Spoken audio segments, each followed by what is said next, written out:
আসসালামু আলাইকুম ওয়া রাহমাতুল্লাহি ওয়া বারাকাতুহু। ইন্নাল হামদালিল্লাহ ওয়াসসালাতু ওয়াসসালামু আলা মান লা নাবিয়্যা বা'দা ওয়া আলা আলিহি ওয়া আসহাবিহি ওয়া বারিক ওয়া সাল্লিম।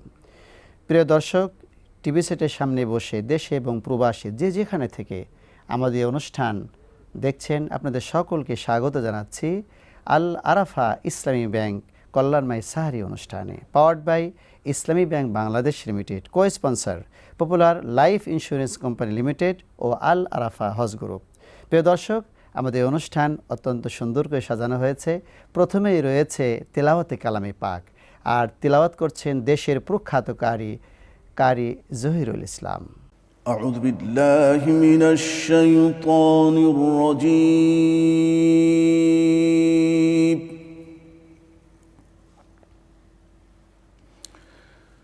بسم الله الرحمن الرحيم.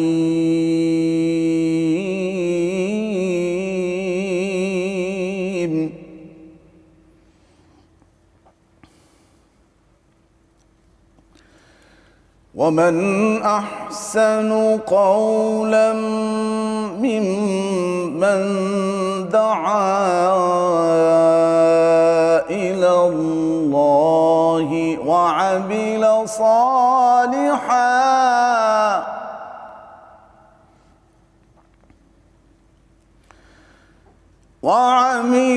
صالحا وقال إنني من المسلمين.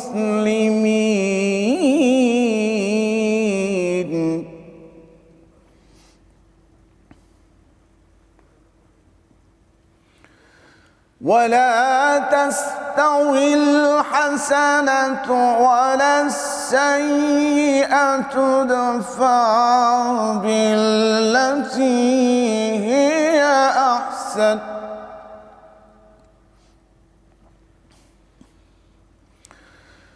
ادفع بالتي هي أحسن فإذا الذي بينك وبينه عداوة كأنه ولي حميم.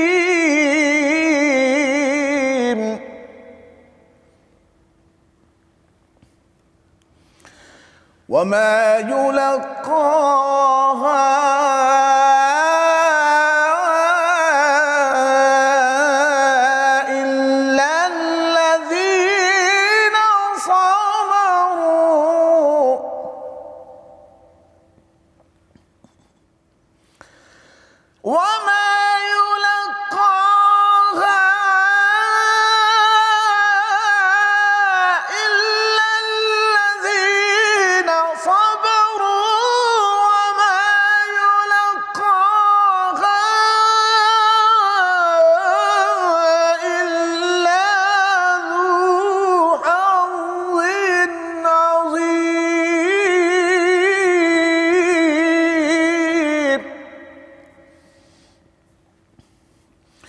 وإما ينزغنك من الشيطان نزغ فاستعذ بالله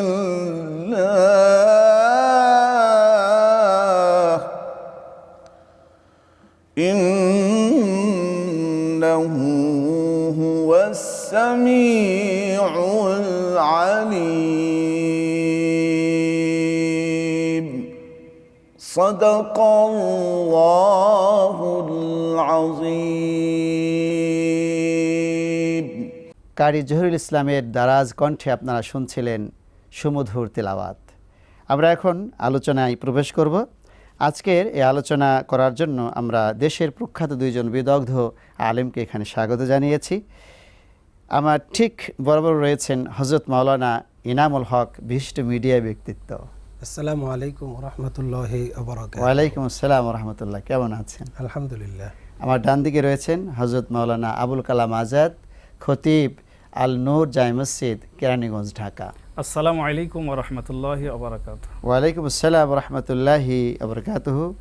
মোহতারাম, আপনাদের দুজনকেই এই আলোচনায় অংশগ্রহণের জন্য স্বাগত জানাচ্ছি। তো আজকে আমাদের আলোচ্য বিষয় হচ্ছে রমজানের আদব। হযরত মাওলানা ইনামুল হক এই রমজানের যে টার্মস অ্যান্ড কন্ডিশনস রয়েছে রমজান সহি হওয়ার জন্য, what is the terms and conditions for Ramzan, যদি একটু বলতেন। আলহামদুলিল্লাহ রাব্বিল আলামিন ওয়াসসালাতু ওয়াসসালামু আলা রাসূলিহিল কারীম ওয়া আলিহি ওয়া সাহবিহি আজমাইন। আপনাকে অনেক অনেক ধন্যবাদ। জাযাকাল্লাহ খাইর। রমাদানের আদব আজকের বিষয়। জি, রমাদান এমন একটি সময়, এমন একটি মাস, এমন একটি দিন। রমাদানের প্রত্যেকটি সময় হচ্ছে পবিত্র, রমাদানের প্রত্যেকটি সময় হচ্ছে বরকতময়, রমাদানের প্রত্যেকটি সময় হচ্ছে ফজিলতপূর্ণ। এজন্য নবী করিম সাল্লাল্লাহু আলাইহি ওয়াসাল্লাম বলেছেন, আতাকুম রমাদান, যখন তোমাদের কাছে রমাদান আসে তখন তোমরা রমাদানের রোজা রাখো। কারণ রমাদান আসে তুফতাহু আবওয়াবুস সামা আই আবওয়াবুর রাহমা আই আবওয়াবুল জান্নাহ সুবহানাল্লাহ, ওয়া গুল্লিকাত আবওয়াবুল জাহিম ওয়া সুলসিলাতিশ শায়াতিন। এই হাদিস প্রমাণ করলো যে আল্লাহ পাক রহমত আগমনের সাথে সাথে রহমতের দরজা, বরকতের দরজা, এমনকি জান্নাতের দরজা খুলে দেয়, সুবহানাল্লাহ, যাতে করে মানুষ জান্নাতের দিকে ধাবমান হয়। আল্লাহ পাক কোরআনুল কারীমে বলছেন, ওয়াসারিউ ইলা মাগফিরাহ মির রাব্বিকুম ওয়া জান্নাতিন আরদুহাস সামাওয়াতু ওয়াল আরদ। আল্লাহ পাক মুমিনদেরকে বলছেন, তোমরা আল্লাহর ক্ষমার দিকে এবং জান্নাতের দিকে ধাবমান হও, যে জান্নাতের ব্যাপ্তি হচ্ছে আকাশ এবং জমিনের চাইতেও বড়। তাহলে জান্নাতের ধাবমান হওয়ার জন্য আল্লাহ কোরআনুল কারীমে বললেন, রমাদান মাস হচ্ছে সেই জান্নাতের মাস, জান্নাতের দরজাগুলি উন্মুক্ত করে দেওয়া হয়। অন্য হাদিসে আসছে যে জান্নাতের 8টি দরজার ভিতরে একটি দরজা আছে, শুধু যারা সাইমুন, যারা রোজাদার, তারাই ওই গেট দিয়ে প্রবেশ করবে, এরপরে আর কেউ ওখান থেকে প্রবেশ করতে পারবে না। তাহলে এই যে হাদিস এবং কোরআনুল কারীম, রমাদান দর্শককে সেই দরজার নামটা বলে দেব। রাইয়ান, বাবুর রাইয়ান, রাইয়ান নামক গেট, বাবুর রাইয়ান। তো এই গেট থেকে কেবলমাত্র আপনার রোজাদাররাই প্রবেশ করবে, অন্য কেউ প্রবেশ করতে পারবে না। অত্যন্ত চমৎকার বলছিলেন, আমি শুধু সুবহানাল্লাহ সুবহানাল্লাহ বলতেছিলাম আপনার আলোচনা মুগ্ধ হয়ে। তো আপনাকে ধন্যবাদ। আমরা আপনার কাছে আবার আসব, কিন্তু আমাদের একটু বিরতি নিতে হচ্ছে। প্রিয় দর্শক, আমরা একটি বিরতি নিচ্ছি, আসছি কিছুক্ষণ পরে, ততক্ষণ আমাদের সাথেই থাকবেন।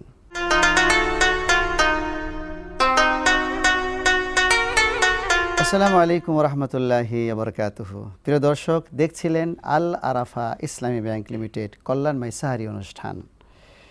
তো হযরত মাওলানা ইনামুল হক সাহেব অত্যন্ত চমৎকারভাবে আপনি রমজানের আদবগুলি বলছিলেন। তা আমি আপনার কাছে রিকোয়েস্ট করব যে একটু যুবকদের জন্য কি ধরনের। আমি আসছি।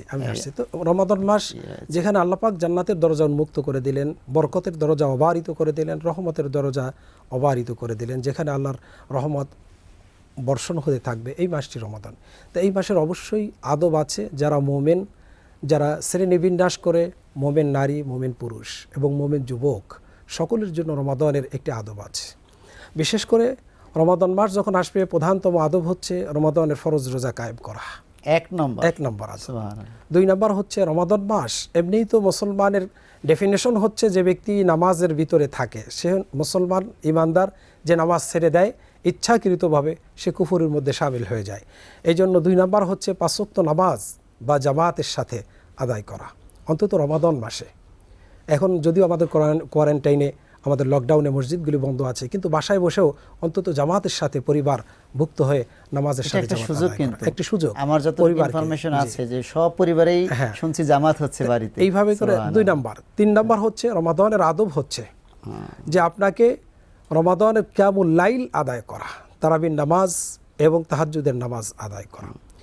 4র্থ নাম্বারটা আরও একটু ইম্পর্টেন্ট, কারণ রমাদান মাসের এই যে বরকত, রহমত, মাগফিরাত, ক্ষমা, রমাদান মাসের এই যে মর্যাদা, একটি সওয়াব 70 গুণ বেশি দিবেন। নফল নামাজ, নফলকে ফরজের মানে নিয়ে আল্লাহ পাক সওয়াব দিবেন। এর একমাত্র কারণ এই মর্যাদায় আসা রমাদান মাসে কোরআনুল কারীম নাজিল হয়েছে। সুতরাং এই বিষয়টি ইনশাআল্লাহ আমরা জানবো হযরত মাওলানা আবুল কালাম আজাদ সিরাজি সাহেবের কাছে। আপনার কাছে 2টি জিনিস জানতে চাই, যে আমাদের শেখ যেটা অবতারণা করেছেন যে এই কোরআনের বিষয়টা, আরেকটি বিষয় জানবো আপনার কাছ থেকে, সেটি হলো রমজান আদব হিসেবে আমরা বাড়িতে ইফতারি বানিয়ে বিভিন্ন মানুষকে ইফতারি খাওয়াচ্ছি, এরপরে দান খয়রাত করছি, কিন্তু নিজে রোজা রাখছি না। এই যে অনেকে আমরা রোজা যে রাখছি না, এটা রমজানের আদবের সাথে যায় কি যায় না বলেন? এই বিষয়টি হাইলাইট করবেন আপনি মেহরবানি করে। ইন্নাল হামদুলিল্লাহি ওয়াহদা ওয়াসসালাতু ওয়াসসালামু আলা মান লা নাবিয়্যা বাদা আম্মা বাদ। আলহামদুলিল্লাহ, আপনি সুন্দর চমৎকার একটি কথা বলেছেন। দেখেন, আমি বিষয়টা এভাবে উল্লেখ করতে চাই, শুরু করতে চাই। প্রথম নম্বর পারা 2য় অধ্যায় সূরা আল বাকারা 184 নম্বর আয়াতের প্রথম অংশ, আইয়ামাম মা'দুদাত। এই যে রমজানটা আল্লাহ তাআলা বান্দার উপর মাত্র গণিত কয়েকটা দিন দিয়েছেন। এই গণিত কয়েকটা আল্লাহ যেন এটা রিকোয়েস্ট করছেন যে আইয়ামাম মা'দুদাত, জি, কয়েকটা দিনই তো কয়েকটা মাত্র। দিন। সুবহানাল্লাহ। হয় 29 দিন, না হয় 30 দিন। জি। আর এই 29টা অথবা 30 দিনের ভিতরেই আল্লাহর কত দরদ সুবহানাল্লাহ আয়াতের ভিতরে। তুমি সুবহানাল্লাহ। তোমার জীবনকে এত সুন্দর করে সাজাবে যাতে এই এক মাসের সাজানো জীবন নিয়ে বাকি 11টি মাস তুমি অতিক্রম করতে পারো। This is the training period. G, training course. তবে আমি আর একটা বিষয়টা এভাবে আরেকটু উন্মোচন করতে চাই, এভাবে যে আসলে সিয়ামটা শুধু না খেয়ে থাকার নাম সিয়াম নয়।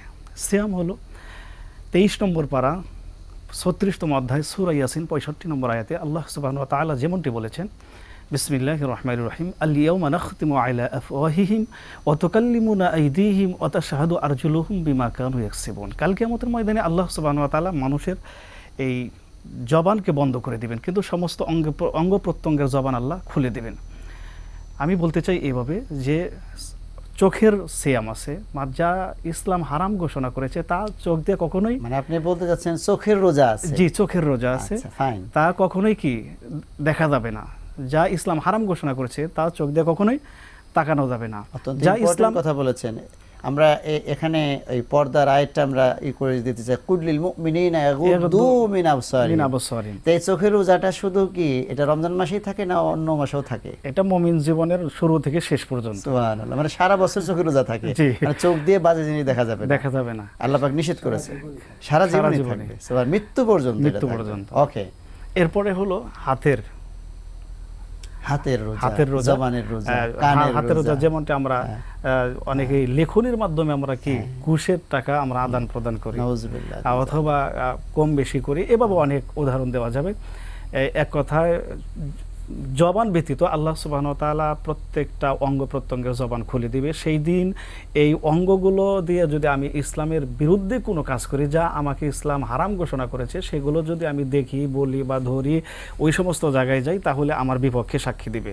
আর ইসলাম যা আমাকে অনুমোদন দিয়েছে, আমি যদি সেভাবে আমার অঙ্গ প্রত্যঙ্গগুলোকে ব্যবহার করি, কাজে লাগাই, তাহলে কাল কিয়ামতের ময়দানে এই অঙ্গগুলো আমার পক্ষে কাজ করবে। অতএব আমি বলতে চাই শুধু এভাবে যে সিয়ামে আমি সকালবেলা দেখছি যে সিগারেটের দুর্গন্ধে আমার পুরো বিল্ডিং একদম মানে অন্ধকার হয়ে গেছে। রমজান মাসে তো আস্তাগফিরুল্লাহ। অথচ সে নিজেকে মুসলমান দাবি করে। যে দেখেন, এই মুসলমানও যদি মারা যায়, তার হয়তো একটা জানাজা হবে, কিন্তু আল্লাহর কসম তার জন্য জান্নাত হারাম। অতএব সমস্ত হারাম থেকে আমাদেরকে বিরত থাকতে হবে। এই একটি মাস থেকে শিক্ষা নিয়ে বাকি 11টি মাস আমাদেরকে জীবনযাপন করার জন্য চেষ্টা করতে হবে ইনশাআল্লাহ। মুহতারাম, আপনি চমৎকার আলোচনা করছিলেন। এই আলোচনা আমরা শুনবো, তবে একটা বিরতিতে যাব। প্রিয় দর্শক, নিচ্ছি একটি বিরতি, আসছি বিরতির পরেই, ততক্ষণ আমাদের সাথেই থাকবেন।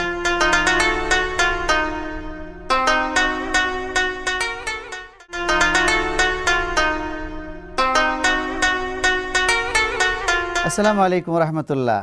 প্রিয় দর্শক, আবারও স্বাগত জানাচ্ছি আল আরাফা ইসলামী ব্যাংক লিমিটেড কল্যাণময় সাহারি অনুষ্ঠানে। বিরতির পূর্বে আমরা অত্যন্ত চমৎকার আলোচনা শুনতেছিলাম হজরত মাওলানা আবুল কালাম আজাদ সিরাজি সাহেবের কাছ থেকে। তো এখন আমরা শুনব হজরত মাওলানা ইনামুল হক সাহেবের কাছে রমজানে যুবকদের যে আদব রক্ষা করতে হবে, সেই বিষয়টি আপনি একটু হাইলাইট করতেন। জি, শুকরান, আলহামদুলিল্লাহ। যে আসলে রমজান সিয়াম মানে হচ্ছে বিরত থাকা, সমস্ত অন্যায় কাজ থেকে বিরত থাকা। রমজানের উদ্দেশ্য হচ্ছে তাকওয়া অবলম্বন করা। তাকওয়ার মানে হচ্ছে বিরত থাকা, ফিরে থাকা, সাবধান হওয়া। কোরআনুল কারীম নাজিল হয়েছে রমজান মাসে, এর উদ্দেশ্য হচ্ছে তাকওয়াবান যারা মুত্তাকি, তারাই কোরআন দ্বারা পরিচালিত হবে, কোরআন তাদেরকেই পরিচালিত করবে। তাহলে যে ব্যক্তি মুসলমান ইমানদার, বালেগ হওয়ার পর থেকেই যখন তার উপরে আদেশগুলি চলে আসলো, যুবক তার উপরে আদেশগুলি চলে আসছে, তার উপরে নামাজের আদেশ চলে আসছে, যেহেতু সে যুবক বালেগ হয়ে গেছে, তার উপরে রোজার বিধান চলে আসছে, তার ভিতর হারাম এবং হালালের বিধান চলে আসছে। অতএব এই যুবক প্রত্যেকটি বালেগ হওয়ার পর থেকে যুবককে খেয়াল রাখতে হবে তার প্রত্যেকটি সময়ের হিসাব তাকে দিতে হবে। তার সময়টা যেন ফেসবুকের ভিতরে না যায়, তার সময়টা যেন অবশ্যই মোবাইলের ভিতরে না হয়, তার সময়টা যেন ভিডিওর ভিতরে না যায়, গেমের ভিতরে না যায়, বিভিন্ন ইস্যে। ঠিক অনুরূপভাবে নারী যারা, তারা যেন তাদের সিরিয়ালের ভিতরে না যায়। অনুরূপভাবে কর্মজীবী যারা, তারা শুধুমাত্র রমজান মাস আসলো তাকওয়া অর্জনের জন্য, সওয়াব অর্জনের জন্য। ব্যবসায়ী যারা, তারা শুধুমাত্র ব্যবসার দিকে মনোনিবেশ হবেন, এটাকে ব্যবসায়ের রেশম হিসাবে ধরে, ব্যবসায়ের সিজন ধরে তারা ব্যবসার দিকে মনোনিবেশ করবেন, কিন্তু আসলে তাকওয়া কি অর্জন করবেন? গুরুত্বপূর্ণ কথা বলেছেন, তাকওয়া কি অর্জন করবেন? মাসে ব্যবসা আমি সবাইকে বলতেছি যে ব্যবসায়ীরা, তাদের জন্য কি তাকওয়া অর্জনের মাস নয়? তাদের জন্য কি সওয়াব অর্জনের মাস নয়? ঠিক অনুরূপভাবে যে যেখানে দায়িত্বশীল আছে, কোন কর্মকর্তা, রাষ্ট্রের যারা দায়িত্বশীল আছেন, তাদেরকে এটা তাকওয়ার মাস নয়? যদি মোমেন হয়, সকলকেই খেয়াল রাখতে হবে যাতে। হ্যাঁ, তবে এখানে যুবকদের উদ্দেশ্যে আমি আরেকটি কথা বলবো যে আপনি ফেসবুক দেখেন, কিন্তু রমজান মাসটা ফেসবুকে আপনি প্রতিজ্ঞাবদ্ধ হন যে এখান থেকে ফেসবুকেও আপনি তাকওয়া ডেভেলপ করবেন, অর্থাৎ ফেসবুকটা আপনার ইসলামের জন্য যেন ব্যবহার করা হয়। আপনার সমস্ত মোবাইল চালানোটা যেন ইসলামের জন্য হয়, এখানে যেন দাওয়াতি কাজ করা হয়। একটা হাদিস আপনি নিজে শেয়ার করবেন, আর একজনকে শিক্ষা দেবেন, আপনি ভালো কথা শিখবেন, এটা একটা। আর একটা হচ্ছে রমজানের আদবের ভিতরে, রমজান যেহেতু বলেছেন, আল্লাহ রসুল বলেছেন ফাইন সাব্বাহু আহাদুন আও কাতালাহু ইন্নী মরউন সাইম, যে তোমাদের সাথে কেউ যদি ঝগড়ায় লিপ্ত হতে চায়, মারামারিতে লিপ্ত হতে চায়, তোমরা বলো আমি এই কাজ করতে পারি না। আসলে রহমানের বান্দারা এটা পারে না। ওয়াইজা খাতাবাহুমুল জাহিলুনা ক্বালু সালামা, আল্লাহ পাক রহমানের বান্দা হিসাবে পরিচয় দিয়ে কোরআনুল কারীমে সূরা ফুরকানে বললেন যে রহমানের বান্দা যারা, তারা কখনো ঝগড়া ফাসাদ এগুলো নিয়ে লিপ্ত হয় না, কারণ এগুলো মুমিনের গুণ নয়। একজন মুমিন ব্যক্তি, রাসূল কারীম সাল্লাল্লাহু আলাইহি ওয়াসাল্লাম বলতেছিলেন তোমরা তোমাদের পিতামাতাকে গালি দিও না। সাহাবীরা কি বলেছেন, ইয়া রাসূলুল্লাহ, কিভাবে পিতামাতাকে গালি দিতে পারে, এটা কি মুসলমানের দ্বারা সম্ভব? তখন রাসূল কারীম সাল্লাল্লাহু আলাইহি ওয়াসাল্লাম সাহাবীদেরকে বললেন অবশ্যই সম্ভব। দেও তোমরা অন্যের মা বাপকে যখন গালি দাও, তখন ওরা যখন রিপিট করে তোমাদের মা বাপকে গালি দেয়, এভাবে করে অন্যের দ্বারা তোমার মা বাপকে গালি দেওয়া। আমি আপনাকে এখানে আরেকটা সম্পূরক বিষয় আমি জাতির জন্য দিতে চাই, সেটি হলো এখন দেখা যাচ্ছে ছেলে মেয়েরা মা বাপ খুন করতেছে। জি, এটা তো এই যে এইগুলোর কারণটা কি? এইগুলোর কারণ হচ্ছে যেহেতু শয়তান ভর করেছে, সামাজিক অবস্থা ভয় করেছে, দারিদ্রতা ভয় করেছে, বেকারত্ব ভয় করেছে, তারপর ইসলামী মেন যে জিনিসটা সেটা হচ্ছে ইসলামী শিক্ষা নাই, তার কাছে হালাল হারাম নাই, ন্যায় অন্যায় নাই। একটা মানুষকে সামান্যতম যদি তার কাছে জানা থাকতো কিয়ামতের দিন একটা শিংওয়ালা ঘোড়া যদি শিংবিহীন ঘোড়াকে আঘাত করার কারণে কিয়ামতের দিন আল্লাহ এটারও বদলা নিবেন, তাহলে এই লোকটা যদি তাকওয়া থাকে, কিয়ামতের ভয় থাকে, ইমান যদি এরকম মজবুত থাকে, তাহলে সেই ব্যক্তি তো কোনো অন্যায় করতে পারে না। মানুষ খুন করা তো অনেক বড় কথা। মানুষ খুন করার ব্যাপারে আল্লাহ রাব্বুল আলামিন বলেন মান কাতালান নাসা জামিআ, যে ব্যক্তি অন্যায়ভাবে একটা মানুষকে হত্যা করবে সেজন্য তামাম দুনিয়ার সমস্ত মানুষকে হত্যা করবে, সেজন্য সারা পৃথিবীর সমস্ত মানুষকে হত্যা করে ফেলবে। এই জন্য মূলত আমাদের রমজানের আদব হচ্ছে এই জন্য। চমৎকার বলছিলেন প্রথম থেকে, আলহামদুলিল্লাহ আপনারা দুজনই চমৎকার বলেছেন রমজানের আদব। তো আকলমান্দ ইশারা ভাষাতে একটা কথা আছে যে ইশারায় সবকিছু আমাদের যুবকরা বুঝবে। তো প্রিয় দর্শক, আপনারা চমৎকার আলোচনা শুনছিলেন। তো বিশেষ করে যুবকদের জন্য আমার শেষ কথাগুলি হবে, সেটি হলো এই যৌবনকালের ব্যাপারে রব্বুল আলামিনের কাছে আদালত আখিরাতে, ওই আখিরাতের এই কিয়ামতের দিন কয়েকটা প্রশ্ন হবে, তার একটা ভাইটাল প্রশ্ন হলো তোমার যৌবনকাল কীভাবে কাটিয়েছো। বুড়ো বয়সে এই পা জোড়া লেগে যাচ্ছে, মাজায় ব্যথা, ওই সময় তাহাজ্জুদ পড়েছে কিনা, এটা কিন্তু রাব্বুল আলামিন জিজ্ঞেস করবেন না, জিজ্ঞেস করবেন তোমার যৌবনকালটা কীভাবে কাটিয়েছো। এই জন্য আজকে যুবক যুবতী আমাদের অত্যন্ত ভাই বোনদেরকে অত্যন্ত আন্তরিকতার সাথে বলছি যে তোমরা গো ব্যাক টু ইসলাম, ইসলামে চলে আসো। ওই সমস্ত সব কিছু বাদ দিয়ে ইসলামের ভিতরে শান্তি রয়েছে। তোমার আব্বা আম্মার কথা শোনো, ইসলামের কথা শোনো, কোরআন পড়ো, হাদিসের অ্যাপস ডাউনলোড করো, কোরআনের অ্যাপস ডাউনলোড করে এদিকে তুমি সময় দাও, তোমার জন্য জান্নাত অপেক্ষা করছে। আল্লাহর হাবিব বললেন মাল্লাম মাই ইয়াদমাল্লি বাইনা লিহিয়াইহি ওয়া বাইনা রিজলাইহি আদমাল্লাহুল জান্নাহ, যে ব্যক্তি তার এই যৌবনের গ্যারান্টি আমাকে দিতে পারে, যে সঠিকভাবে কাজে লাগিয়েছে, এবং যে ব্যক্তি তার জবানের গ্যারান্টি দিতে পারে, আমি রাসূল মুহাম্মদ সাল্লাল্লাহু আলাইহি সাল্লাম তাদের জন্য জান্নাতের গ্যারান্টি হয়ে গেলাম। সুবহানাল্লাহ। আল্লাহ রাব্বুল আলামিন আমাদের সকলকে এই রমজানের আদব রক্ষা করে, রমজানকে উপভোগ করে, রমজানের মাধ্যমে জীবনের গুণাগুলি মাফ করে দিয়ে জীবনকে সমৃদ্ধ করার তৌফিক দান করুন। প্রিয় দর্শক, এই অনুষ্ঠান প্রতিদিন একই সময় একই চ্যানেল হয়ে থাকে, আর আপনারা দেখছিলেন আল আরাফা ইসলামী ব্যাংক লিমিটেড কল্যাণ সাহারি অনুষ্ঠান, powered by Islami Bank Bangladesh Limited, co sponsor Popular Life Insurance Company Limited ও আল আরাফা হজ গ্রুপ। আপনারা সুস্থ থাকুন, ভালো থাকুন, সকলের শুভকামনা করে আজকে এখানে শেষ করছি। আসসালামু আলাইকুম ওয়া রাহমাতুল্লাহি ওয়া বারাকাতুহু। ছোট্ট একটি গল্প বলি, মন দিয়ে তা শোনো। এই পৃথিবী ধন্য কেন, আমরা অনন্য কেন, মানব সেরা জীব নইকো যেন তেন। ছোট্ট একটি গল্প বলি, মন দিয়ে তা শোনো। এই পৃথিবী ধন্য কেন, আমরা অনন্য কেন, মানব সেরা জীব নইকো যেন তেন। মানব সেরা জীব নইকো যেন তেন।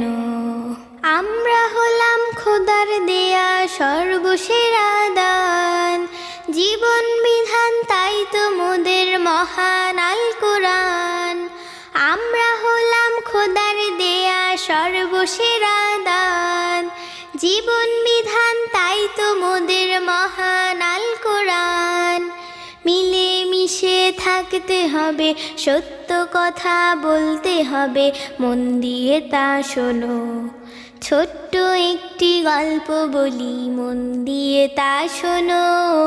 এই পৃথিবী ধন্য কেন, আমরা অনন্য কেন, মানব সেরা জীব নইকো যেন তেন। মানব সেরা জীব নইকো যেন তেন। রাসূল হলেন এই পৃথিবীর শ্রেষ্ঠ মানুষ, তাই তার দেখানো পথে চলবো, ভিন্ন পথে যে নাই। রাসূল হলেন এই পৃথিবীর শ্রেষ্ঠ মানুষ, তাই তার দেখানো পথে চলবো, ভিন্ন পথে যে নাই। জীবন হলো ছোট্ট অতি, কর্মগুলো হোক সুমতি, মন দিয়ে তা শোনো। ছোট্ট একটি গল্প বলি, মন দিয়ে তা শোনো। এই পৃথিবী ধন্য কেন, আমরা অনন্য কেন, মানব সেরা জীব নইকো যেন তেন। ছোট্ট একটি গল্প বলি, মন দিয়ে তা শোনো। এই পৃথিবী ধন্য কেন, আমরা অনন্য কেন, মানব সেরা জীব নইকো যেন তেন। এই পৃথিবী ধন্য কেন, আমরা অনন্য কেন, মানব সেরা জীব নইকো যেন তেন।